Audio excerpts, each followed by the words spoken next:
After that, we see that Reuven is the firstborn son, and he gets the first blessing. What can we learn from Reuven's blessing? It says, Reuven bechori, ata kochi v'reshit oni, yeter se'et v'yeter az. The Torah tells us, Reuven, you are my firstborn, my strength and my first vigor, exceeding in rank and exceeding in power. Here Yaakov Avinu is teaching us something extraordinary. One of the main things that made Yaakov extraordinarily holy was the fact that he protected his brit to such an extent that a seed did not leave his male member until it was utilized for his firstborn son Reuven. He was so holy that he didn't even have nocturnal emissions while he was sleeping. He obviously didn't waste seed, obviously did not do anything intentional, but his holiness got to such a high level that he didn't even fail unintentionally during sleep. The first seed that ever left his body was the one that was utilized to bring Reuven to the world. That's why he calls him, you are my strength, my first vigor. So here we see that when a person protects their brit, not only are they bringing blessing to themselves, but they're also bringing blessing to their children. They're bringing blessing to their children because a child that comes from a holy brit, a child that comes from a holy home, is certainly going to have many more spiritual benefits than a person that's coming from all types of other things. Now, later on, we see something very interesting. We see that the blessing that Hashem gives to Shimon and Levi is very, very different. Very different than the blessing that he gives anybody else. Where he says to Shimon and Levi that they're obviously there for their rage, they committed the killing, and at their whim, they smashed the wall of the enemy. This is when their sister Dinah was raped by Shechem, and Shimon and Levi ended up killing the entire people, all of the people, all of Shechem. And this was against this is not what Yaakov wanted. He didn't think that they were going to do that. But nonetheless, he didn't rebuke them at the time. He actually waited all these years to rebuke them. And he says here, accursed is their rage, for it is intense, and their wrath, for it is harsh.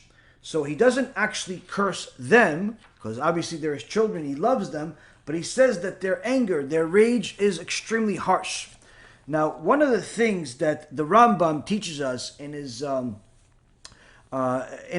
in his Yad Chazakah, and also in a different commentary on the Mishnah, is that when it comes to character traits, a person has to always lean towards the middle, meaning don't be extreme on one end and don't be extreme on the other, except when it comes to specific things such as anger. Anger is something you have to be extreme with, which is meaning stay as far away as possible from anger. Why?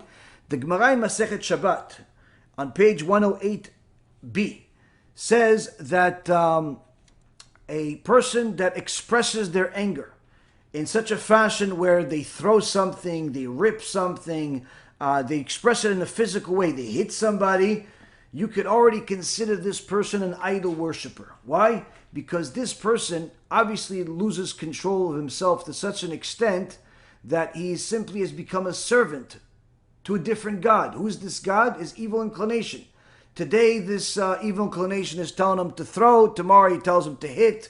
The next day, he tells him to go serve an idol, and he's going to do that too. Why? Because a person that cannot control themselves is a person that is simply not aware that there's a God in heaven that is aware of everything that you're doing and everything that's happening to you. Guess what? Guess who's pressing the buttons? He is.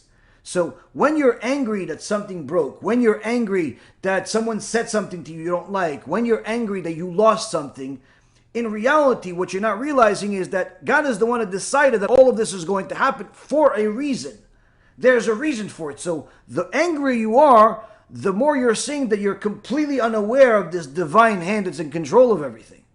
So hence the reason why it's considered as if a person is practicing idolatry. Now, one of the beautiful things that you can learn from the sages also is that many people tend to get angry, obviously. Some people more, some people less.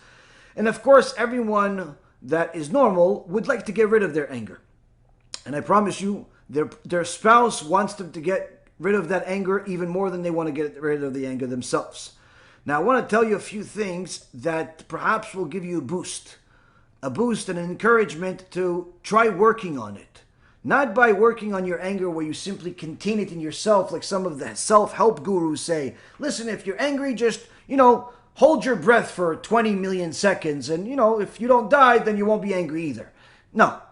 Not getting angry is not about containing it and just living it, letting it live inside, because eventually it's going to give you a heart attack. In order to get rid of anger, you have to be aware that there is a divine hand that's in control of everything. The more you're aware that God is in control of everything, the less reasons you have to be angry. Now, to do that, you obviously have to learn Torah. You have to learn Musar. Now, one of the things we learn in this extraordinary book that I've recommended several times to people to remove your anger from your heart. It's a very famous book that many of Gdolei Israel, like Rav Kanievsky, his father, the Steipler Gaon, Rav Ovadia, and many of Gdolei Ador highly recommended and read themselves, is this particular book, because everyone has different reasons to get angry. Of course, it all depends on how angry you get. But at the same token, you need as much motivation to remove it from your heart. Why? Because it's simply not a good life to be angry. One of the things that this Sefer says on page 165, he says, fools fast and afflict their bodies with immersion in ice-cold mikvehs. If they would conquer their rage, it would be greater than 1,000 fasts. If you hear someone reveal your shame and remain silent, this is better than 1,000 days of fasting.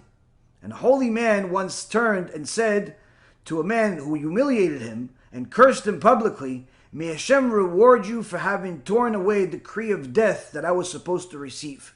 This is, the source from it is the Likutim of Rav Moshe Leib Misasov, one of the sages from the previous generations.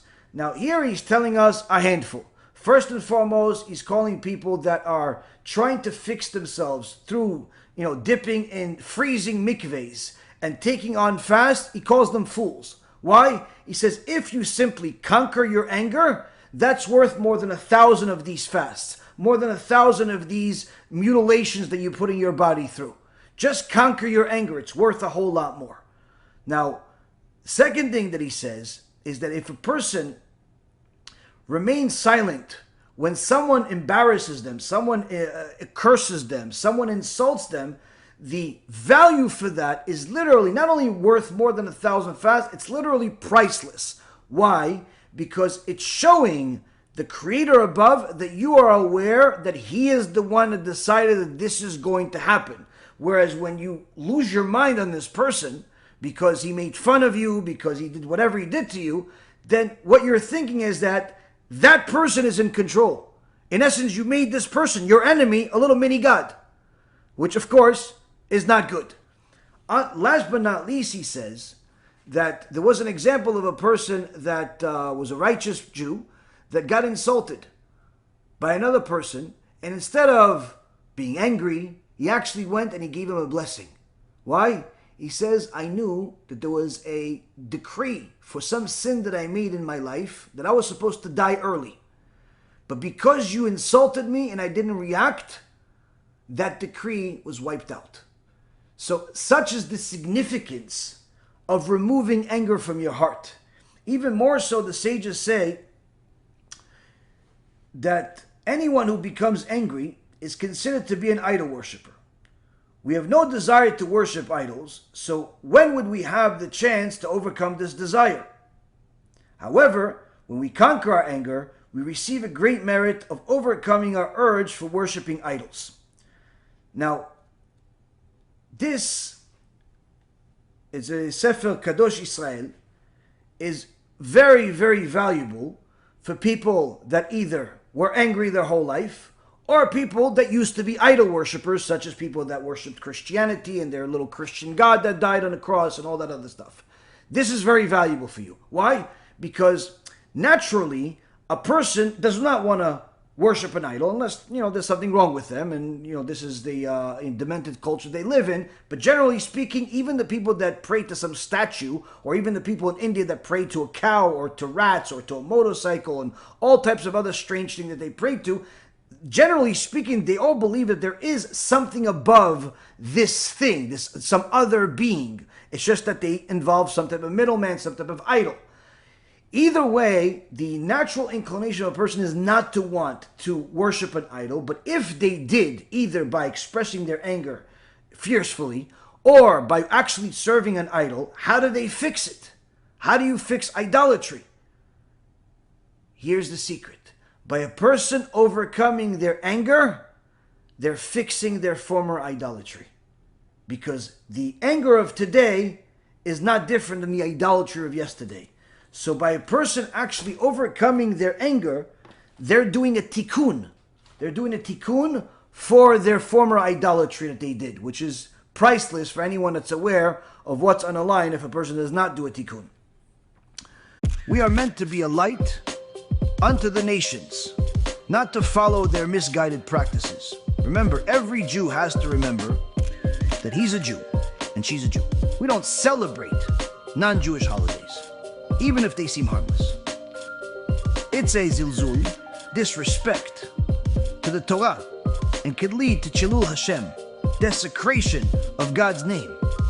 Stick to our holy Torah and our own holidays. That's the path of a true Jew.